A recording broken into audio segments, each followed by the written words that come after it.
All right, so those of you who are familiar with home health, there is what we call drive-bys. And what a drive-by is pretty much you drive by the patient's house. You do drive-bys when you can't get a hold of a patient. So if a patient is signed up for home health and like you've got to see them. The company has to see that patient. There are people who, older people don't answer their phones. They didn't hear the phone ring. Some people who just decide, I don't want to be bothered.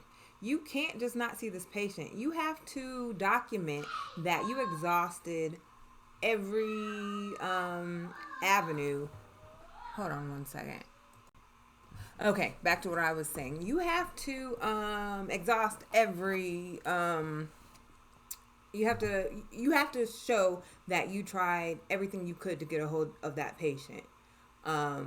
Drive-bys being one of them. The patient doesn't answer the phone. No one's heard from them. They haven't called you. You got to go to the patient's house and knock on the door. Knock, knock, knock, knock. And you have to document, like, look, we even went to that patient's house. They didn't answer. And then you can discharge the patient. There are companies that don't pay for drive-bys. I don't work for free. Okay? I don't do drive-bys for free.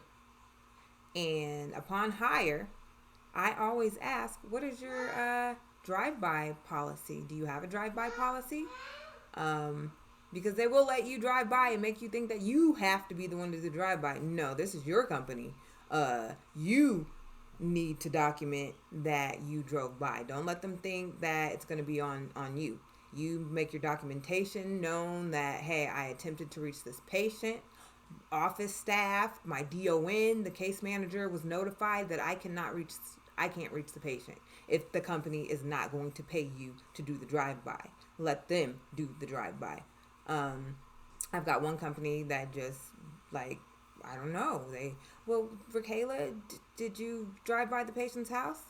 And I just politely say, oh, can we go over the compensation for that again? Or what do you compensate for drive-bys again? Like, what are you paying me to do that? Because I'm not about to wake up, get dressed, and drive half hour, 45 minutes for no money and maybe the patient will be there and maybe the patient won't.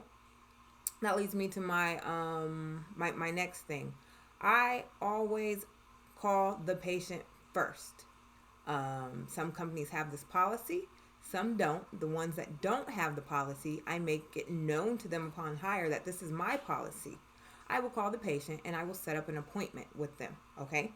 I usually call the night before to remind them, and I do a courtesy call at half hour before I get there when I'm on my way. If the patient does not answer, I don't go. It is very, very common for you to show up. Like when I first got started, I remember I spent 8 hours one day and not one patient was home. They all forgot about me. Like they're old. A lot of them have Alzheimer's, dementia. They don't remember things, or it's just part of the home health game. So, and I make that known to my patients very kindly on the first visit. Like, hey, you know what? We're gonna set up the schedule. I will give you a courtesy call. If for some reason you don't answer, I will go on to my next patient. I always call a half hour before. Give them time. Sometimes they don't hear their phone. I do a half hour window. That way it gives them time to call me back, So let's say I have a patient scheduled at 9 and my next patient is, I'll go see that patient. When I pull up to my 9 o'clock patient's house, whoever's after them, I call them before I go into the patient's house where I'm at. That way I have the patient who's next has a whole 45 minutes to an hour to respond to my call or my text.